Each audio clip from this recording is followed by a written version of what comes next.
Assalamualaikum warahmatullahi wabarakatuh. Di sini saya akan menjelaskan terkait analisa manajemen risiko pada proyek konstruksi perumahan di Kabupaten Minahasa Utara. Di sini saya mengambil study text berdasarkan Jurnal Ilmiah Media Engineering Vol 5 nomor 2. Sebelumnya, perkenalkan nama saya Rika Aisyah Wijani dengan NIM 203-19145 dari Prodi Teknik Kimia dengan dosen pengampu mata kuliah manajemen risiko yaitu Ibu Izati Windamurti, STMP. Ini saya akan menjelaskan terkait analisis risiko dengan tujuan pelaksananya pembangunan proyek konstruksi perumahan di Kabupaten Minahasa Utara dengan waktu yang telah ditentukan atau tepat waktu. Untuk uraian peristiwa risiko yang pertama yaitu terdapat terkendalanya aktivitas pembangunan perumahan di Kabupaten Minahasa Utara dengan penyebab risikonya karena terjadi bencana alam di Kabupaten Minahasa Utara yaitu banjir. Sumber risikonya yaitu eksternal atau alam. Area dampak risikonya yaitu operasional dengan deskripsi dampaknya yaitu terjadi perubahan waktu dalam pengerjaan proyek dengan estimasi kerugiannya sebesar 10 juta rupiah dengan pemilik risikonya yaitu operasional dengan nama departemen operasional dengan treatment yang dilakukan yaitu dengan pemasangan tenda atau terpal pada area-area kerja tertentu yang dikhawatirkan rusak atau membahayakan jika terkena hujan. Nah, untuk core inherent risk-nya atau current risk-nya dengan dampak kemungkinan risikonya pada terkendalanya aktivitas pembangunan perumahan di Kabupaten Minahasa Utara ini sebanyak 1 dengan dampak risikonya yaitu pada nomor 2 dengan tingkat risikonya yaitu 2, di mana 2 di sini termasuk risiko dalam kategori rendah. Untuk uraian peristiwa risiko yang nomor 2 yaitu terjadinya kenaikan tarif dasar listrik pada saat pelaksanaan proyek dengan penyebab risikonya yaitu tidak memperhatikan biaya tidak terduga dengan sumber risikonya internal atau ekonomi dari perusahaan sendiri. Area dampak risikonya yaitu finansial dengan dampak uraian dampaknya terjadi ketidaktepatan estimasi biaya dalam pelaksanaan proyek dan kerugian sebesar 150 juta rupiah. Untuk pemilik risiko di sini adalah administrasi dengan Departemen Keuangan dan treatment atau penanganan yang dilakukan yaitu dengan membuat arus kas dan juga estimasi biaya serinci mungkin. Untuk core inherent risk-nya atau current risk-nya, di sini kemungkinan risikonya sebesar 2 dan juga dampak risikonya sebesar 3 dengan total tingkat risikonya yaitu sebesar 6. Di sini termasuk dalam kategori risiko tinggi. Untuk uraian peristiwa risiko nomor 3 yaitu pembangunan proyek perumahan di Kabupaten Minahasa Utara terancam terhenti akibat masalah pembebasan lahan yang belum selesai. Untuk penyebabnya sendiri dikarenakan kondisi pembebasan lahan yang sulit dengan sumber risikonya eksternal yaitu hukum, area dampak risikonya yaitu operasional dengan potensi perusahaan mengalami keterlambatan dalam progres pengerjaan di mana kerugiannya sebesar 200 juta rupiah dengan pemilik risiko administrasi, Departemen Keuangan, dan treatment yang dilakukan yaitu menyelesaikan segala administrasi terkait pembebasan lahan sebelum proyek berjalan. Untuk core inherent risk-nya atau current risk-nya pada pembangunan proyek yang terancam terhenti akibat masalah pembebasan lahan yang belum selesai di sini memiliki tingkat kemungkinan risikonya sebesar 2 dan juga tingkat dampak risikonya sebesar 3 dengan total nilai tingkat risikonya sebesar 6, di mana 6 ini memiliki kategori risiko tinggi.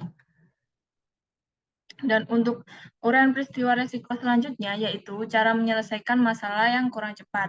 Untuk penyebabnya karena kurangnya pengalaman manajer proyek dan juga sumber risikonya berdasarkan dari internal sendiri yaitu konstruksinya. Untuk area dampak risikonya yaitu reputasi perusahaan. Untuk potensinya kurangnya kepuasan dari pihak stakeholder terhadap kinerja manajemen dari perusahaan. Untuk kerugiannya di sini tidak ada. Untuk pemilik resikonya sendiri yaitu divisi perencanaan produksi dan juga pengendalian perusahaan. Untuk unit internal terkait penyebab resikonya sendiri pada Departemen Operasional. Dan juga untuk treatment yang dilakukan yaitu dapat melalui berpikir kritis sebelum terlaksananya pembangunan dan juga menyiapkan rencana atau plan baru terhadap resiko yang mungkin terjadi ke depannya. Untuk core inherent risk-nya pada peristiwa cara menyelesaikan masalah yang kurang cepat ini, tingkat kemungkinan resikonya yaitu 1 dan juga tingkat dampak resikonya yaitu sebesar 2 dengan kategori resiko rendah. Dan untuk peristiwa resiko yang selanjutnya yaitu kurangnya kenyamanan dalam bekerja karena penyebab resikonya dikarenakan prosedur kesehatan dan juga keselamatan kerja atau yang biasa disebut K3 kurang baik. Untuk penyebab atau sumber resikonya sendiri karena internal yaitu K3, area dampak resikonya yaitu operasional dengan uraian dampaknya terjadinya kecelakaan kerja yang diakibatkan oleh faktor manusia karena kurang berhati-hati dan juga tidak memakai APD sesuai prosedur kerja. Untuk kerugiannya di sini sebesar 70 juta rupiah dengan pemilik risikonya yaitu operasional dan juga unit internal terkait penyebab risikonya pada Departemen K3 dan juga treatment yang dilakukan yaitu adanya pelatihan atau training kepada seluruh pekerja terkait pentingnya K3. Untuk core inherent risk dan juga current risk-nya, tingkat kemungkinan resikonya di sini adalah 2 dan juga tingkat dampak resikonya yaitu 2 dengan tingkat resiko kategori sedang. Dan untuk uraian peristiwa resiko yang terakhir yaitu material tidak dapat dipakai dan juga harus diganti. Untuk penyebab resikonya sendiri karena kualitas material yang kurang baik. Untuk sumber resikonya berasal dari internal yaitu material dari perusahaan. Untuk area dampak resiko yaitu operasional dan juga uraian dampaknya yaitu volume dan tipe material yang tidak sesuai kondisi lapangan dengan kerugiannya mencapai 30 juta rupiah dengan pemilik resikonya yaitu operasional dan unit internal terkait penyebab resiko yaitu Departemen Perencanaan Tata Ruang dan treatment yang dilakukan yaitu melakukan teknik pemilihan supplier dengan menggunakan beberapa kriteria sehingga didapatkan supplier yang mampu mengirimkan material dengan kualitas yang bagus, harga bersaing, dan juga pengiriman tepat waktu.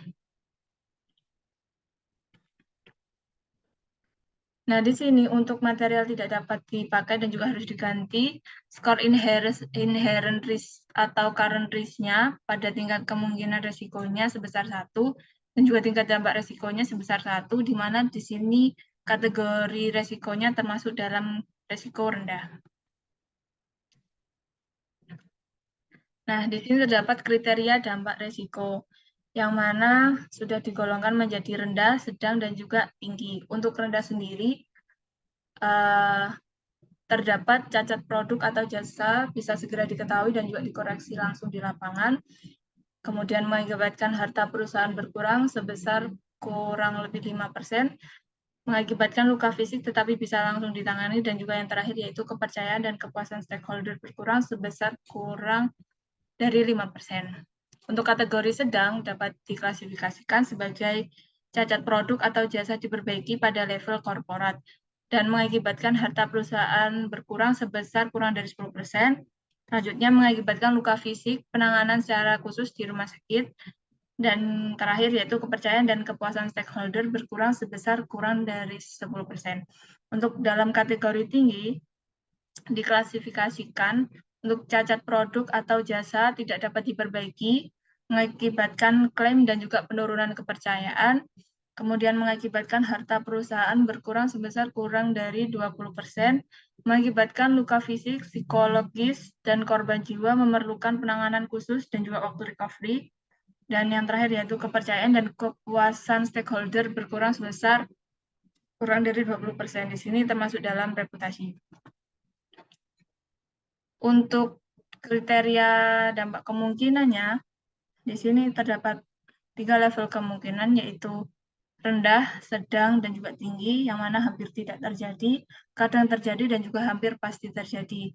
Yang mana kriteria kemungkinan pada level rendah atau hampir tidak terjadi ini, jumlah frekuensinya kurang dari 2 kali dalam setahun dengan low tolerance event-nya 1 kejadian dalam lebih dari 5 tahun terakhir. Untuk level kemungkinan yang sedang atau kadang terjadi, yaitu kriteria kemungkinan pada jumlah frekuensinya, yaitu 3-5 kali dalam 1 tahun dengan low tolerance event-nya adalah 1 kejadian dalam 3 tahun terakhir. Dan terakhir, level kemungkinan pada level tertinggi atau hampir pasti terjadi, yaitu kriteria kemungkinan pada jumlah frekuensinya, yaitu lebih dari 6 kali dalam 1 tahun, dan low tolerance event-nya minimal 1 kejadian dalam 1 tahun terakhir. Nah, terima kasih. Sekian merupakan analisis resiko yang sudah saya jabarkan. Terima kasih. Mohon maaf apabila ada salah kata. Wassalamualaikum warahmatullahi wabarakatuh.